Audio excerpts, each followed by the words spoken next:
this is where we are, and I gotta be okay with that. I gotta let her do what she's doing, and I think in the long run, I'm going to be much happier. I've always wanted long hair. That's the problem. They're not ginger, you ginger yourself. Nobody clap for you, clap for yourself. It's currently 7 a.m. and I probably only have about 30-45 minutes to wash my hair and get myself together before the babies wake up. So we can be quick. I know I've been gone for a really long time, but in short, I ended up cutting my locks, unraveling what was left of my hair, trimming my hair, and restarting my lock journey. In a nutshell, your girl had a whole nother baby. Like, I had a whole nother baby. For those of you that's been following me for a while, you know I was hanging on for dear life. I'm like, I'll find a way to fix it. I'll find a way to get it together. We won't have to start over, but we had to start over. Okay, I decided that I wanted to go on this journey for real. It's not just about the looks. And initially, I wanted the big, I wanted the full, I wanted the length, I wanted everything like right out the gate. And it's kind of like that old saying, whatever you get too quickly, I'm probably butchering it, but whatever you get too quickly in life, you lose it as quickly. But the things that you work hard for and you take your time to achieve, ultimately you will keep it longer because you will appreciate it more because it took a longer time to get here. Something like that. I'll show you guys what my hair looks like currently before I give it a quick wash. Excuse my edges, okay? I am exactly 4 months postpartum. They're gonna grow back. I've seen it happen with my first child. Mind your business. And another thing is that because of how long I have waited for my retie, some of them are like sticking together a little bit. And I'm hoping after the wash, like they'll like come apart and I'll be able to take care of them individually. They are quite tiny in certain spots and really small in others. I want to show you the back. Don't judge me. I'm a mother of two, 4 months postpartum, still trying to figure out where is the time to take care of myself. Don't judge me. You ready? Okay. Oh my God! But this is currently what I've been doing. I will pull all the hair, like kind of rake my fingers through it and get all the ends together, and just scrunchy them. And I'll grab another section. And it's like, back here is crazy. Hopefully, like washing my hair helps, but I can get underneath there. I can wash my hair fine. And that's pretty much it. Yikes. I got so much reconstruction to do, but let's get into this. So yeah, much of my routine is pretty much the same, minus the braiding and banding this time around. I'm still not using any super special products on my locks. Maybe I'm just afraid to ruin my locks again, but I truly believe less is more in this regard. And because I'm trying to minimize any extra damage or breakage to my locks, I have been the gentlest during my maintenance routine. Y'all saw how matted it was back here, right? And I didn't have to use any conditioner, just a whole lot of patience. And because motherhood be having me to choco sometimes, I have been making sure to get any extra moisturizers and oils in my locks before getting out the shower. That way I don't give my locks any chance to get dry and brittle. Yes, girl, I know that's a lot of oil, but I am so eager for my edges to come back in, okay?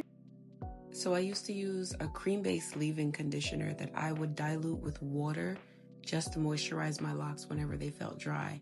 But I've upgraded to only using rose water, and honestly, I think I really like this better. It leaves my locks feeling super moisturized without any residue, okay? I don't know why I showed y'all that lock gel because I did not end up using it at all. I just kept spraying my hair with the rose water whenever it felt dry, and then I would separate, part, and retie. Now looking back, I did not have to comb out this little knot. I definitely could have just added some more hair to the roots and then interlock from the ends to the roots, creating an entire lock instead of twisting from root to ends like I did.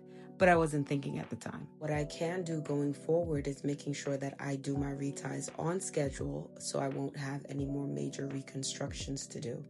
All right, I feel like I'm talking way too much, so I'm just gonna let y'all watch the rest of the retie to the background music.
just got sick of my hair.